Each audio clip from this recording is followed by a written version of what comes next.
Hey, all my Gemini friends. Welcome to my YouTube channel. My name is Teri Hunter. I'm an intuitive astrologer, and I'm here today with your September 2024 monthly horoscope. These horoscopes are based on whole sign Western astrology. So when I'm talking about Gemini, I'm referring to Gemini rising and being the first house and dictating the landscape of the chart. This is also applicable to Gemini Sun and Gemini Moon. And if you have 3 or more personal planets in Gemini, this is for you as well. When I refer to a day and a time, it's based on the Pacific time zone, so please adjust for your location. The month starts off with Uranus going retrograde in your 12th house of Taurus. It has been traversing this house since 2018. And this is going to be the last time it retrogrades before it moves into Gemini in 2025, your first house. So this is a pretty significant transit. It is being supported by Pluto. Pluto is at 0 degrees of Aquarius, and later this day, in the evening, it will move into Capricorn for the last time for the next 84 years. So this is really bringing up a lot of opportunity to sort of reconcile experiences, reconcile your personal history, your sense of confidence and self-worth, the kind of skills that you'd like to birth out into the universe, and also sort of giving you an opportunity to look to the future through a new lens. It's as if Uranus traveling through the 12th house would have given you an opportunity to maybe even be a little bit rebellious about how you've been labeled or what you've been told you are. It could also bring epiphanies, lightning strikes, and often they come through something that's a little bit challenging. And on the first day of this month, we're seeing this renovation, potential upheaval being supported by Pluto and supported by Neptune. These 3 outer planets are going to be in a conversation, a very positive conversation, being trines and sextiles for the next, at least 5 years with Uranus involved and over a decade with Neptune and Pluto. This is significant because this is like the background music in your life, the things that are changing on a generational level. And your adaptability is super powerful and important. And here we see that Uranus is in a square to your ruling planet. Your ruling planet is in your natural 3rd house that you rule, but here it is Leo. So this is about your heart, what you want, the courage you have to think and to speak from your heart and from the things that you want, and allow those things to birth themselves. Mercury is making a very significant energy right now, because when it went retrograde, it started off in Virgo, and then it went back into Leo, and then now it's heading back into Virgo, and it makes a yod with Neptune and Pluto. And as Mercury makes that yod for the 3rd time, there is what I believe a potential for inspirations. Now, we see here's Neptune at 29 degrees, and in no short order later this evening, Pluto moves at 29 degrees. So I think this is significant because they reduce down to an 11, and the 11 is the master number of thought. Let me go to, say, 10 p.m. Because ultimately what I believe is happening is that we are being asked to really look at what we're being fed in the media. That's also Mercury rules our media, our Twitter account. I hate calling it X. I'm sorry if I sound old school. Twitter was a better name for me. It's Mercury's ruling your Facebook page, it's ruling your emails, it's ruling TikTok, it's ruling who you're interacting with and what you're talking about, and all those things. And here in your 3rd house of community, of the interaction of the neighborhood, it could very well be that you're starting to have epiphanies. One of the other things we don't really talk about much is that Mercury can rule democracy. And Uranus overthrows old systems that do not serve the future. And so it's known for rebellion. But here, this seems like a rebellion of a consciousness of something that might be tethering me and holding me back, something that has potentially been erosive in the past, but now has an opportunity to serve me better as I'm aware of my thoughts are things, and that my thoughts will produce a certain magnet that draws people and experiences to me. We also see that Uranus is at 27 degrees, which just happens to be the Gemini degree. So there's this lightning genius that's fighting a little bit with the everyday opportunities and obstacles and life that we have, and the mind that rules that unconsciously on some level. We also see here on the first that I'm just really going to bring up Venus real quickly. In your fifth house of Libra, we have Venus conjunct the supergalactic center. And this is significant. The supergalactic center is actually 2 degrees. And if I go back into the late August, you'd see she's exact in late August. But the supergalactic center is a point within the Shapley cluster that offers us an opportunity to really build a relationship with ourselves, to see ourselves as source energy, to stand in balance for the contrasting experiences as they can be very compelling and inspiring. Now we look at your fifth house of Libra, representing your creativity, your self-expression, you're the performer within you. And the South Node for me is very much a point where we are asked to be egoless to a situation. And that egolessness offers God an opportunity to bring in situations, people, dynamics that give us an experience to support a bigger version of us here in this physical world. So while Venus is technically in an opposition to Neptune, she is in a trine to Pluto.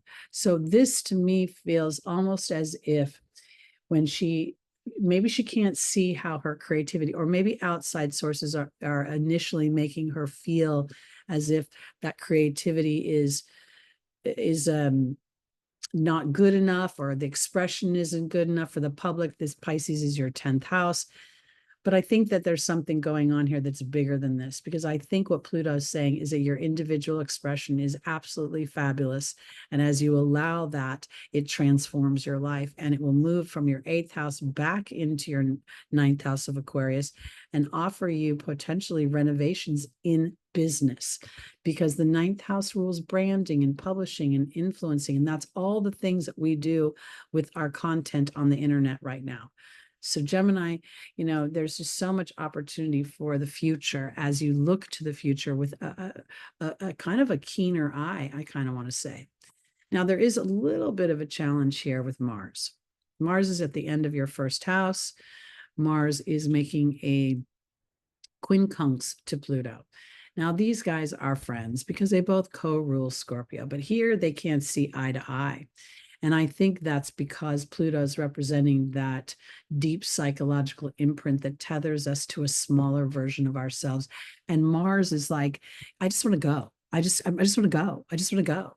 But Mars isn't sure where he's going. And he's actually heading into a very emotional house.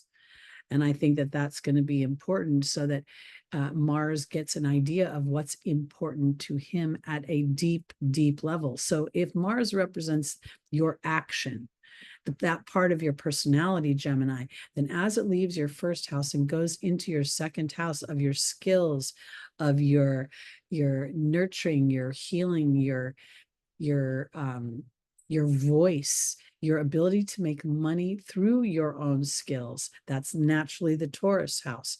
So this is about being brave in this coagulation of fire and water. And we'll get into that a little bit later on in the broadcast, as they say. Okay, let's go on to the 2nd, where we have a new moon in Virgo. And this happens at 6:55 p.m. Pacific time. And this just, I'm a numbers gal. I notice numbers, I notice patterns, and I can't help but see this 11 here. In fact, I'm a little bit kooky because I even see the 11 up right up here between adding these 2 points, even though that's sort of a This really isn't anything that you can, it's just me. So ignore that. But I see the 11 of this new moon, and that really gives me an opportunity to start to put process into my thoughts, to be aware of my thoughts, to use my thoughts to to sort of release me from wherever I feel tethered through obligation, through some sort of sense of duty. We're looking at Virgo is your 4th house and Pisces is your 10th house. And this is a great opportunity for Gemini to set intentions for the things that you're good at, to be birthed out into the world and to be seen by whatever audience you want them to be seen by.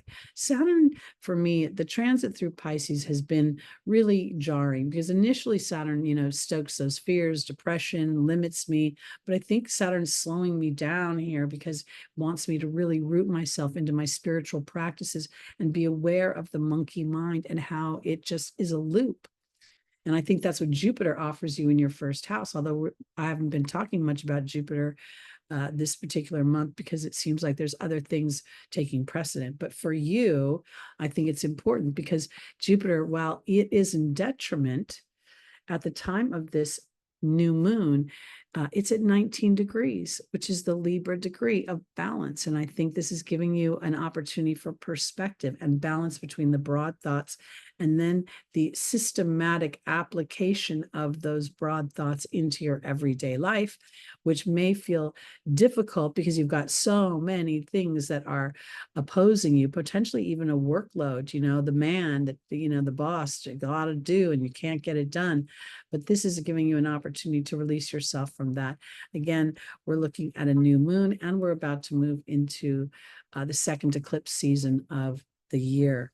But before we do, Mars is going to enter your 2nd house. So let's go there.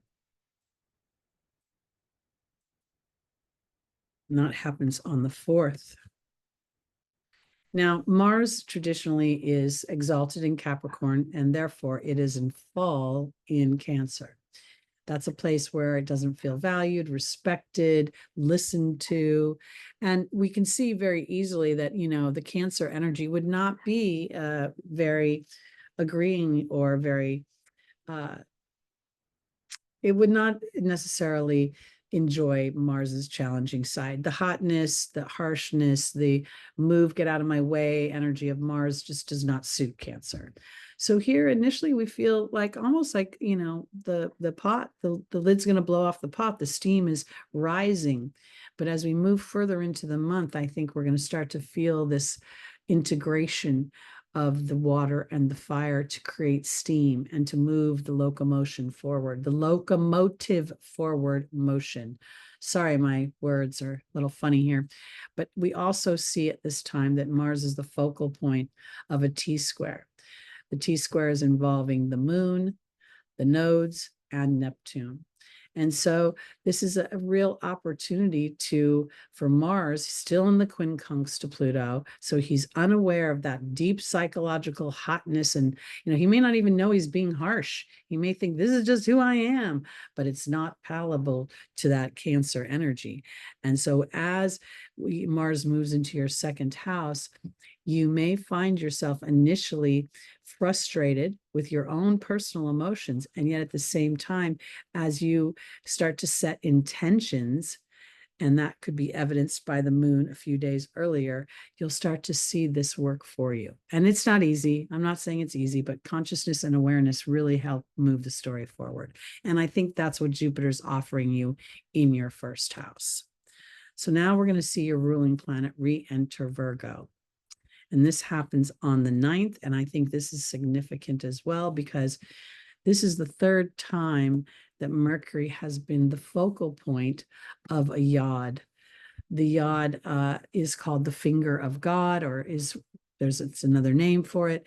And the apex is an opportunity for the soul to integrate something. That's why they call it a finger of God. Now, this is mostly applicable to the natal chart, but in a transit, especially when Mercury is in rulership, Mercury is not only in rulership, it's exalted in Virgo. Virgo is your 4th house. This is an opportunity to reconcile something or to begin the process of reconciliation and individualization. And I mean that in a way that while you can be of service to others, if you're doing it with any of that martyr energy or unconscious energy of that, I got to go, go, go, go, go, it's not going to play out as succinctly as potentially you would like it to. And so this moving forward energy that we have offered with Uranus up there in your 12th house, saying we can reconcile some old experience that may tell you that you have to work hard to feel valued. You know, you have to be steady and dependable to be valued. And Uranus might be saying, well, I don't know, that might have been then, but this is now. And this is an opportunity to start to think about how your childhood experience framed you and rooted you, but also gave you wings to fly if you allow for the transformation of the heart, which you cannot see with your eyes. You can only feel it with your being energy. And I think that's both Neptune and Pluto's opportunity here. And again, this is the third time Mercury has hit this spot. So there is some kind of integration being offered. I always think when we go through a planet's retrograde, the first time it backs up, we're kind of like, whoa, haven't I been here before? And then there's subtleties that we missed that when it moves forward again, we get to integrate. And I think this is further evidenced by the sextile between Mercury and Mars. Mars is starting to, realize that maybe part of how he's showing up, how he's thinking could be creating the steam. And now I'm going to calm myself down. And it's also asking Mercury to be brave in identifying where you potentially have enslaved yourself to a certain routine that could be renovated to give yourself more leisure time, more fun time, more me time, more focused time on something else, a dream, a hope. And that's what's going to be a theme, I think.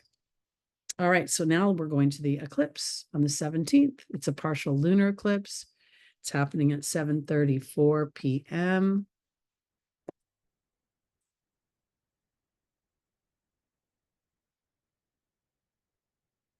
This eclipse is conjunct Neptune. And I think this is super significant because when we'll click on the sun, we see that it's making favorable aspects to both Uranus and Pluto. And this is a little bit where it's almost like the light starts to dawn. Now, the full moon is the end of a cycle in some ways, and this could potentially be the end of self-deprivation or the end of eroding your emotional body and not caring about it. Being so mercurial and being so responsible for so much of the everyday life. Gemini literally rules every single facet of the human experience in some way. It touches it in some way or another. We drive our cars on the roadways that Mercury rules. We come home and watch the TV that Mercury rules. I mean, it's kind of hysterical as technology progresses, how much it dominates us. So now this renovation that you're going through, this awareness, is starting to illuminate what has been erosive, what has not served your emotional being. And when we click on the moon, we see it's making favorable aspects as well to Neptune and Uranus. Now, this is an interesting dynamic because the moon is now making a quincunx to Venus. Venus is on right now at 23 degrees of Libra. She is on the fixed star Spica. It's known as the voice of angels. It brings great wealth and benefit. And I think this quincunx is that blind side. It's that haunting inner knowing without the evidence on the outside. And yet this whole exercise is about not being able to see with your eyes, with your senses, your physical senses, but to feel with your deeper inner knowing. And this illumination could be that I've been eroding my emotions, and the ticket to getting out of it is allowing for that expression, that creativity, that receiving energy, that connection to the angelic realm as a divine being and a divine feminine. We all have the divine feminine within us. So this is a really powerful opportunity during this eclipse. All right, so now we're going to move on to the 22nd. When the sun will move into Libra. I'm going to move a little bit later in the day because we will see that Venus also moves into Scorpio. And this is significant for a couple reasons. The sun right now is conjunct the supergalactic center. The supergalactic center is a point within the Shapley cluster that calls us and compels us to create a strong relationship with ourselves and to see ourselves as source of all of the things that we receive. And as we understand that and we connect with the universe, literally these points in the sky that are measured by science, we become part of this receptive energy that the Libra energy represents, the feminine energy of Venus ruling that house. It's actually a masculine house, but Venus rules it. So there's a receptive energy here. We also see that there is the opposition to Neptune, because I think, again, this is a connection to spirit. It may feel like on some level I want to escape. I haven't ever had a personal experience. How do I know any of this is true or false? It feels so weird. But it's important I think, to nurture that relationship. Now, the relationship with self through your source energy, through your team, through your connection to your inner being and your inner voice, the larger part of your soul that is not sitting inside this physical apparatus. Now, Libra, the sun in Libra is also in fall, which means the sun does not necessarily feel heard, feel respected. And here we are in the sign technically of partnership. So oftentimes the feminine energy and the sun is not feminine, but the source energy of the supergalactic center, the receptive energy, for me, has a feminine feel.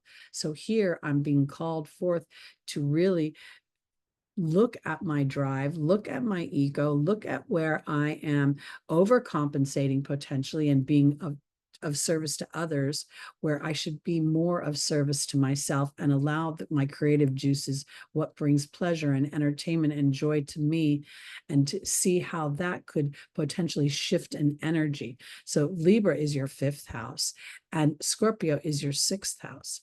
And there's a feeling of this drive and ambition of the sun. While I'm not saying to be uncooperative with people around you, but I'm also saying that sometimes the cooperative signs are overly cooperative, which is not the point. And we're seeing the nodes stretching us. The node here, the South Node, saying, wow, partnerships might feel erosive. Maybe this is a point of being egoless to your own personal individuality, allowing that to really shine and allowing your hopes and dreams to start to flourish as a result of that sense of individuality. And Venus, moving into Scorpio, is approaching the Shapley attractor, and that's at 2 degrees of Scorpio. This Shapley attractor is now a point where we release false attachments, things that are no longer or are not aligned to the deeper truth of our heart. So while Venus is in challenge, she's in detriment in Scorpio. She feels out of control. She feels not at ease. She feels like things that could potentially slip through her fingers. She's kind of paranoid here, unless she's self-actualized, because the square to Pluto is giving her the boogie woogies, and there's this haunting feeling of potentially not doing what she's supposed to be doing, or that she has fears of not being good enough or powerful enough. And then even her best friend, she can't see her divinity and her creativity from this point. So this is a challenge because she may not even realize she has attachments to things that don't serve her. And yet at the same time, there are elements within this chart that support a shift there. And that's evidenced in Mercury, your ruling planet, making a trine to Pluto, Pluto making a trine to Uranus, Uranus making a trine to Mercury, essentially offering an excavation of the everyday mind that's running on automatic pilot, and using the power of Uranus to dig in deep into applying my own personal genius to that, my own personal expression. And yes, there's this small square here to Jupiter, but I think that's because this might be how am I going to do this? What's the path? Where am I going to do it? And on Jupiter's like, just trust, man, just trust. And you're like, I don't have time to trust. I can't trust. I need to make sure everything's going to get paid. All the bills are going to get paid. And Jupiter's like, if you stop worrying and you stop contemplating every little thing back and forth, Gemini, we can start bringing in some magic. But you're not going to be able to see that magic, because that magic, it sits in your focus outside of yourself, meaning your ability to dream.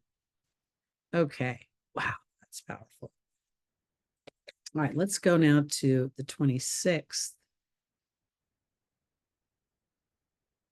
where we see Mercury is now enters Libra, and it is approaching the supergalactic center.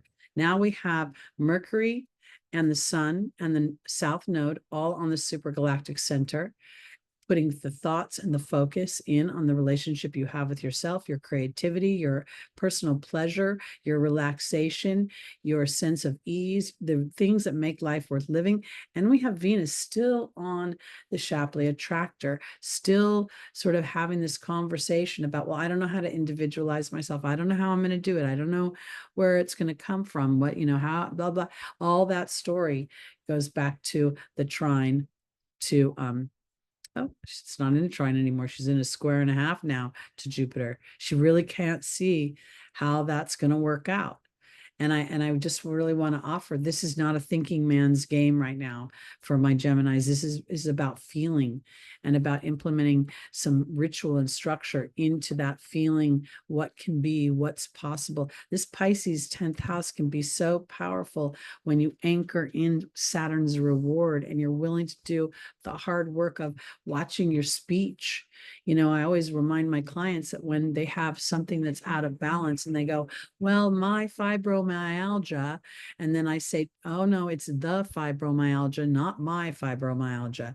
These subtle nuances can be very powerful as you sit on this I am source energy, and I'm aware of my mind, and I'm egoless to my human experience right now. I'm calling forth something new, something powerfully new. Now let's go to the end of the month. I'm going to go back to 12 p.m. because basically the end of the month ends in fairly nice configuration. We do see the square between Jupiter and the moon, and that will increase throughout the day. And of course, the nodes are in opposition, but most of the planets are feeling pretty harmonious right now. I think the biggest challenge might be Mercury and the Sun conjunction, because Mercury's combust here. And I think that is, again, sort of this opportunity to step outside of process of your mind, of contemplation. That's the South Node. And just imagine what it would be like to shine your light in an authentic way, to sort of look at the fourth house of your roots and of the shaping of your childhood or your family, and starting to assess it in a way that allows you to use that as a launching pad, a springboard, either to be the opposite or to transform. There's so many people that have used their challenges and become very successful. First thing I think of is Amy Tan, who wrote the Joy Luck Club back in the 90s, I believe it was. And it was all about her Asian family. And it, I'm sure it was cathartic for her. And we all enjoyed the movies and the books. We also see at the end of the month that Mars is in a nice aspect over here to both Venus and Saturn and the moon, but mostly Venus and Saturn, and mostly Saturn, because there's a cooperation somewhere between Saturn and Mars. Mars is exalted in the sign of Capricorn, which Saturn rules. And so to me, this is very much the elder teaching the young buck how to pace himself. So this is why I think we end this month feeling more like I've got this steam now working for me. It's propelling me. It's motivating me. I feel motion now, and I'm pacing myself because I understand that I'm working in an element where I'm not completely being able to the outside world is coming into cooperation with my intentions. And this Venus right now is representing other people. other people's money, other people's resources, even potential jobs, even potential money. So as you're authentic to this heart of yours, to this feeling of this second house, emotive, intuitive knowing, I think you could start to feel benefit coming, but it's going to take discipline to stay aligned. And that discipline is strictly awareness. And if you find yourself kind of veering off into old habitual hamster wheel thoughts, then you just say to spirit, thank you for aligning me to my true intentions on this earth and to my soul's desires and wants. All right, that's it for me, Gemini, for September 2024. Again, my name is Teri Hunter. I'm an intuitive astrologer. Please like, please subscribe, please share. And if you'd like to join me Sunday mornings, I'm live on YouTube at 11 a.m. Pacific time. That's where we look at the transits for the week ahead, and we get the angel's advice by pulling a tarot card and doing an angel reading. I hope to see you all then. Have a great September, and I will see you in October. Bye-bye.